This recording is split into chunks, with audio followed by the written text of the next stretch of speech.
Audio Jungle.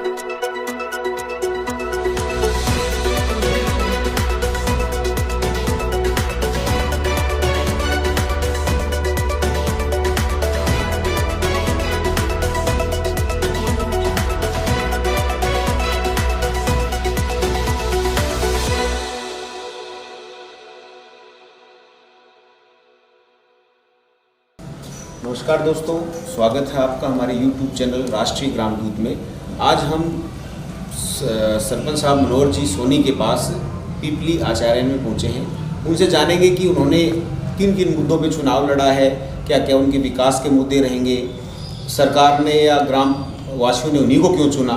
इन सब मुद्दों को हम इकट्ठा करके सरपंच साहब से चर्चा करेंगे और ये भी करेंगे कि आगे की उनकी भविष्य की क्या प्लानिंग रहेगी। सरपंच साहब मनोहर जी।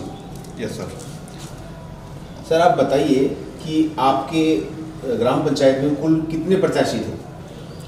अभी वर्तमान में हमारे ग्राम पंचायत में 10 प्रत्याशी थे और 10 में से सभी पावरफुल कैंडिडेट थे, लेकिन लोगों ने जो मेरे पे विश्वास जताया और मुझ पे भरोसा करके जो मुझे विजय बनाया, उसके लिए सबसे पहले तो यहाँ की जनता का आभार व्यक्त करता हूँ कि उन्होंने मेरे पे विश्वास किया। दूसरी बात कि मेरा जो पिछले भी कार्यकाल था, मैं 2010 से 15 के बीच में भी सरपंच रहा था, वो कार्यकाल लोगों ने देखा, मेरी कार्यशैली को देखा, उसको पसंद किया, इसलिए दोबारा मुझे मौका दिया है। और इसी मौके को मैं एक अच्छे सोच और एक भविष्य की रणनीति के तहत इस ग्राम पंचायत का विकास करना मेरी पहली प्राथमिकता होगी। यहाँ के बेरोजगार युवा हैं जिनको द्रीवा माइंस, हिंदुस्तान जिंक्स है, जेके है या बड़ी इंडस्ट्री एरियो में इनको रोजगार उपलब्ध कराना मेरी पहली प्राथमिकता रहेगी। उसी के साथ यहाँ की जो मुख्य समस्या है, यहाँ के 2-4 ऐसे पॉइंट हैं जहाँ पे पानी निकासी नहीं होने की वजह से यहाँ पे जो फसल है वो ख़राब हो जाती है। सीवरेज जो वहाँ पानी का सीवरेज होता है उसके माध्यम से वो फसलें बिल्कुल ख़राब हो जाती। तो मेरा पहला टारगेट ही यही है कि वो इनको पानी सीवरेज के माध्यम से इनको बांडी नाले में डाला जाए, जिससे कि पानी की बचत तो होगी, फसल नुकसान से बचेगी, उसके बाद भी जो सीवरेज के माध्यम से जो कुएँ रिचार्ज होंगे तो उनसे कम 1000 बीघा ज़मीन और पीले के लिए यूज़ होगा, पानी वो यूज़ होगा, जिससे कि आम किसान को, आम जनता को राहत मिलेगी। उसी के साथ इस यहाँ की जो मुख्य संपर्क सड़कें हैं उनका भी हमने प्रस्ताव बना के भेजा है, उनका भी बहुत ही जल्द स्वीकृतियाँ मिलने वाली हैं। आम जो समस्या है गांव की, रोजगार से महानरेगा में हमने बहुत ही अच्छे काम लिए हैं और चल रहे हैं। लगभग 1000 लेबर हमने यहाँ पे चलाए हैं कार्य। और अभी कोविड-19 में पूरे राजसमंद जिले में से राजसमंद ग्राम पंचायत पीपली आचार्य को सिलेक्ट किया और 3P अवार्ड से पूरे जिले कलेक्टर महोदय की तरफ से सम्मानित किया गया है हमारे को। और आगे भी कोविड-19 के हर जो निर्देश हैं, जो पालना है, वो पूर्ण रूप से हम करवा रहे हैं और भविष्य में भी कोविड-19 को ध्यान में रखते हुए हमारी कार्यशैली और हमारे आगे की गतिविधि तैयार रहेगी।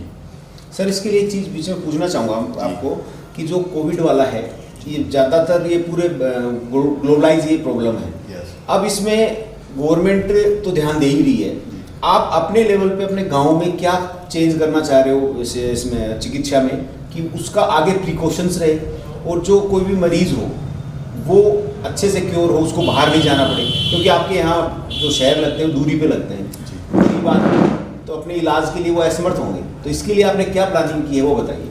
सबसे पहले तो मैं आपको बताना चाहता हूँ कि कोविड-19 सेंटर हमने जो बनाया है यहाँ पे, वो पूरे राजस्थान में सबसे बेस्ट कोविड-19 सेंटर हमने बनाया था।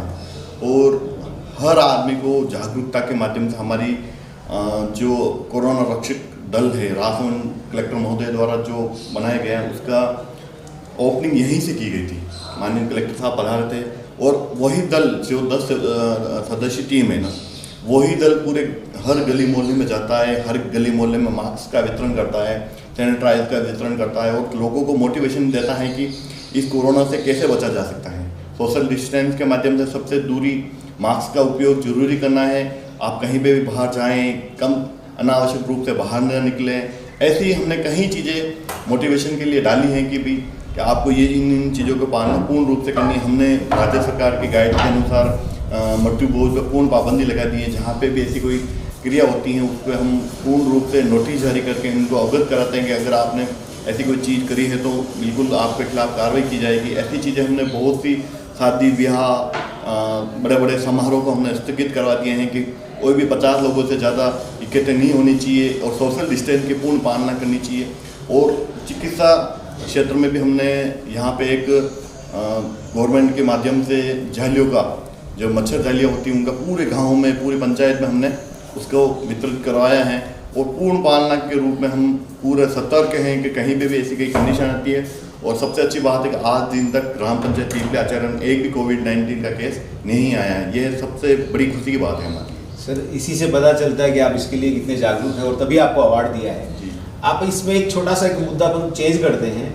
आपके इस एरिया में शिक्षा पे, और वो भी बेसिकली अपन बात करें बालिका शिक्षा का अभाव है, तो उसके लिए आपने क्या प्लानिंग की है कि बालिका शिक्षा को बढ़ावा देंगे? आगे लड़कियां हैं, लड़कों से कम नहीं है, वो आगे बढ़े, इसके लिए आपने क्या प्लानिंग की है? सबसे पहले सर मैं आपको बता देना चाहता हूँ कि यहाँ पे शिक्षा के क्षेत्र का हब है। पीपले आचरण ग्राम पंचायत में लगभग 226 टीचर्स यहाँ पे अवेलेबल है इसी गांव में, ग्राम पंचायत पीपले आचरण में। और बालिका शिक्षा के लिए मैं बताता हूँ कि सर अभी 12th का जो बैच निकला उसमें से 3 बच्चे थे और 20 बच्चियाँ थी और सब बच्चों का रिजल्ट 65 से अबव रहा और टॉपर्स रही। हमारे यहाँ पे बालिका विद्यालय भी हैं जो हमारा जिनकी मानसिकता ये होती है कि बच्चों के साथ हमको नहीं पढ़ाना है, तो हमने बालिका शिक्षा को भी विद्यालय में ज़्यादा से ज़्यादा एडमिशन करवाए हैं। और अब हमारा प्रयास यही है कि एक भी बालिका शिक्षा से वंचित नहीं रहे और हमारा पूर्ण प्रयास है कि इनको आगे भी हम पढ़ाने के लिए यहाँ पे हमारे पास में कन्या महाविद्यालय भी खुल चुका है। तो हमारा पूर्ण प्रयास रहता है कि हम जल्दी से जल्दी जो भी चीज़ें करना चाहते हैं कि बालिका शिक्षा कोई शिक्षा से वंचित न रहें या घर वाले परिवार के प्रेशर में ऐसी कोई चीज़ वो पढ़ाई नहीं छोड़े रास्ते में। और पूर्ण कम से कम ये प्रयास करते हैं कि 12th तक तो वो पास हो जाए। तो हमारा पूर्ण फोकस होता है कि कोई भी हम डोर टू डोर टीचर्स को घर पे भेजते हैं और एडमिशन लेके आते हैं, उनको समझाते हैं और पूरी पंचायत की तरफ से हम मासिक मीटिंग भी रखते हैं और प्रशासन स्थापना कमेटी रखते हैं, वित्त की रखते हैं। ऐसे ही हम शिक्षा के लिए भी अपन पॉइंट रखते हैं, डॉक्टर्स को टीम बना के अलग अलग जगह भेजते हैं। हर चीज़ पूरा यहाँ पर प्रशासनिक जो भी आला अधिकारी हैं उनसे हम कंटिन्यू मिलते हैं और प्रिंसिपल महोदय को विशेष तौर से बहुत अच्छे प्रिंसिपल हैं, तो वो बिल्कुल फोकस करते हैं कि ये एडमिशन अभी तक क्यों नहीं आया। तो हम घर पे जाकर उनको बताते हैं आपकी क्या समस्या है, हमारे को बताएं, आपकी कोई वित्त की प्रॉब्लम है तो हम उसको हेल्प करेंगे, आप बच्चे को पढ़ाएं। तो हमारा पूर्ण प्रयास है कि उसको आगे बढ़ाया जाए। सर आप ये बेस आप लेके चल रहे हो, तभी आप दोबारा चुने गए हो। गाँव वालों ने आपको दोबारा चुना है तो आपने पूरा ये फोकस किया है, उसको इम्प्रूव किया है। अब एक छोटी सी समस्या, नरेगा जो गवर्नमेंट की स्कीम है उसमें बहुत सी ग्राम पंचायत ऐसी हैं जहाँ पे अटेंडेंस लगा देते हैं, आते नहीं हैं, ऐसा कोई सिस्टम, तो आपने इसके लिए क्या प्लानिंग की? सबसे पहले मैं आपको बता देना चाहता हूँ कि अन्य जिलों के मुकाबले राजसमंद, और राजसमंद में भी सर राजसमंद पंचायत समिति सबसे बेस्ट पंचायत समिति में से एक है। यहाँ पे गवर्नमेंट के हर रूल्स को फॉलो किया जाता है।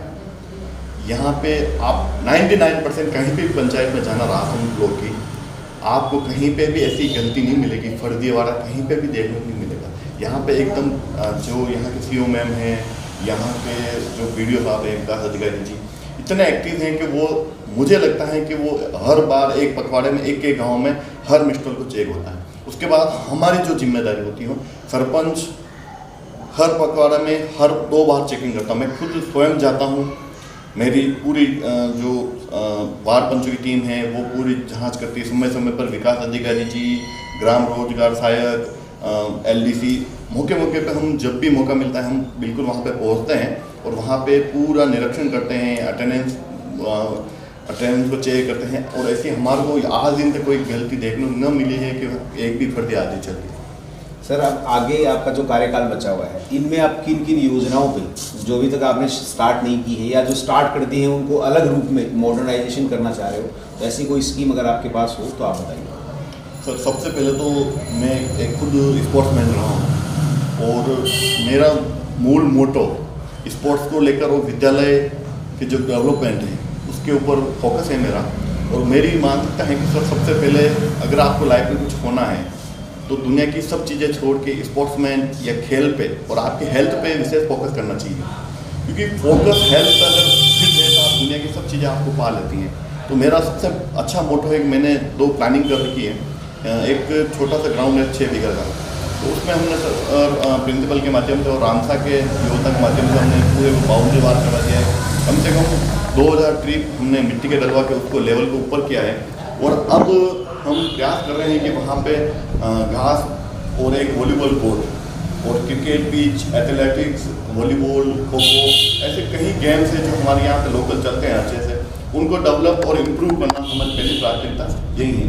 दूसरी जो मेरी पहली सेकंड जो प्राथमिकता रहेगी वो है सर कि यहाँ पे जैसे हमारा जिला मुख्यालय यहाँ से 12 किलोमीटर दूर पड़ता है, तो जो बड़ी फैमिलीज हैं, ब्राह्मण समाज कास्ट यहाँ पे ज़्यादा बिलोंग करती हैं, तो इनकी जो भी शादियाँ होती हैं तो बड़े अच्छे लेवल से करवाना चाहते हैं, लेकिन गाँव में ये चीज़ें अवेलेबल नहीं है, जहाँ पे रहने की ठहरने की व्यवस्था नहीं है। तो मेरा सेकंड जो मोटो रहेगा वो एक सार्वजनिक बहुत कम्युनिटी हॉल और वहाँ पे मैरिज गार्डन, वहाँ पे रहने की व्यवस्था, लेट बात और कम से कम 10-20 कमरों का एक हॉल, कमरे होने चाहिए, नीचे हॉल होना चाहिए, खाने की व्यवस्था के लिए पर्याप्त सुविधा होनी चाहिए, गार्डन होना चाहिए। ऐसा मेरे एक सेकंड मोटो यही है कि मैं इसको इम्प्रूव करके 5 साल के कार्यकाल में इसको पूरा करूँ। सर हमारी बहुत बहुत शुभकामनाएं आपके साथ रहेंगी और विचार ये रहेगा कि आप जो आपने लाइन पकड़ी है एक विकास की, आपने जो स्पोर्ट्स की बात की, ये बहुत बड़ी बात होती है। इससे 2 फायदे होते हैं, एक तो अपनी हेल्थ सही रहती है, क्योंकि अभी जो कोविड वाला जो चल रहा है उसमें जिसकी इम्यून पावर अच्छी वो अच्छा रिकवर कर लेता है, तो आगे आपकी जो समय बचा हुआ है, कार्यकाल बचा हुआ है, उसमें आप और अच्छा काम करें। इन्हीं शुभकामनाओं के साथ मैं कैमरामैन सुरेंद्र के साथ जयप्रकाश, धन्यवाद। Thank you.